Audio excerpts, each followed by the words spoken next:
proposed a new system of classification could be developed using the terms mentioned in the Quran and Sunnah. The proposed system is simple, comprehensive, and conforms with present embryological knowledge.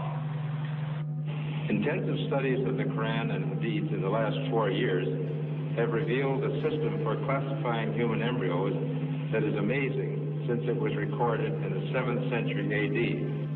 As far as it is known from the history of embryology, little was known about the staging and classification of human embryos until the 20th century. For this reason, the descriptions of the human embryo in the Quran cannot be based on scientific knowledge in the 7th century. The only reasonable conclusion is that these descriptions were revealed to Muhammad from God. He could not have known such details because he was an illiterate man with absolutely no scientific training. It has been a great pleasure for me to help clarify statements in the Quran about human development. It is clear to me that these statements must have come to Muhammad from God or Allah, because almost all of this knowledge was not discovered until many centuries later. This proves to me that Muhammad must have been a messenger of God or Allah.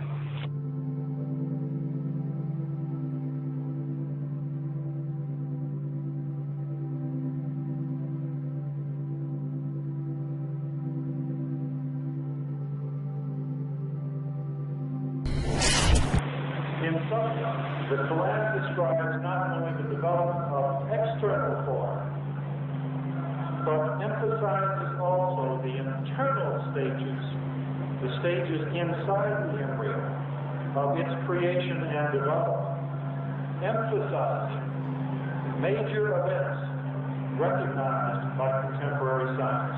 Thank you for your attention.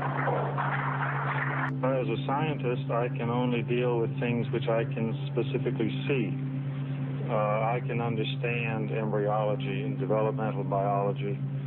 I can understand the words that are translated to me from the Quran. As I gave the example before, if I were to transpose myself into that era, knowing what I do today and describing things, I could not describe the things which were described.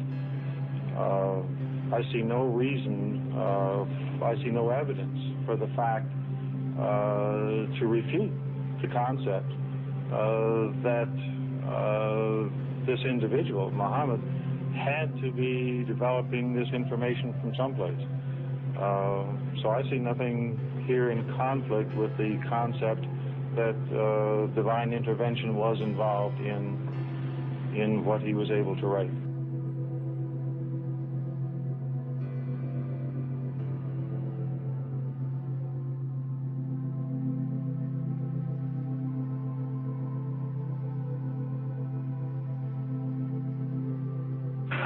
I'm very much impressed by finding true astronomical facts in Quran. And for us, we modern astronomers have been studying very small fields of the universe. We concentrated our efforts for understanding of very small parts, because by using telescope we can see only a very few parts of the sky without thinking whole the universe. So by reading Quran and by answering to your questions,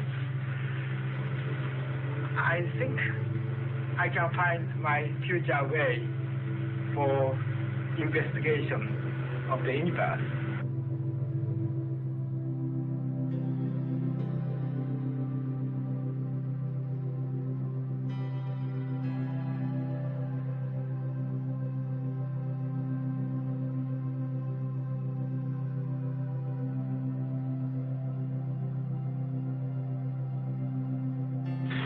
The way it was explained to me is that Muhammad was a very ordinary man.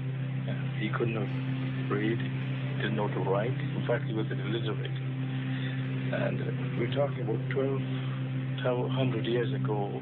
You have someone, an illiterate person, making profound pronouncements and statements that are amazingly accurate of a scientific nature.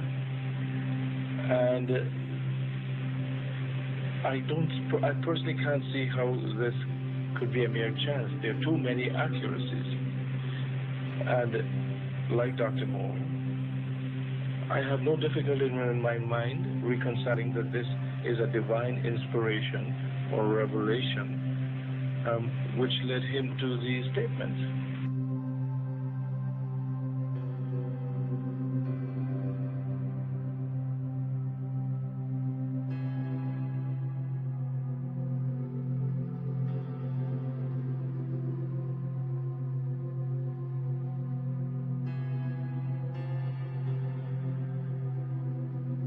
So the two hadiths that have been noted furnish us with a specific timetable for the main embryological development before 40 days.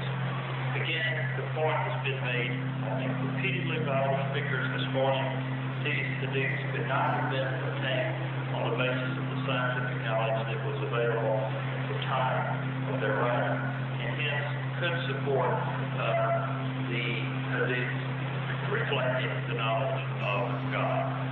It follows, I think, that not only is there no conflict between genetics and religion, but in fact religion had guided science by adding revelation to some of the traditional scientific approaches. That there exist statements in the Quran shown centuries later to be valid, which support knowledge in the Quran having been derived from God. Thank you very much.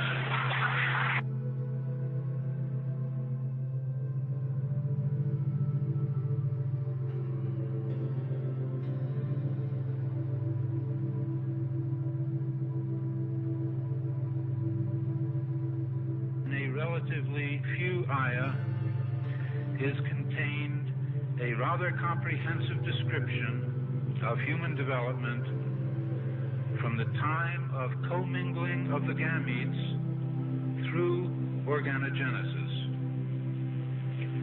No such distinct and complete record of human development, such as classification, terminology, and description, existed previously.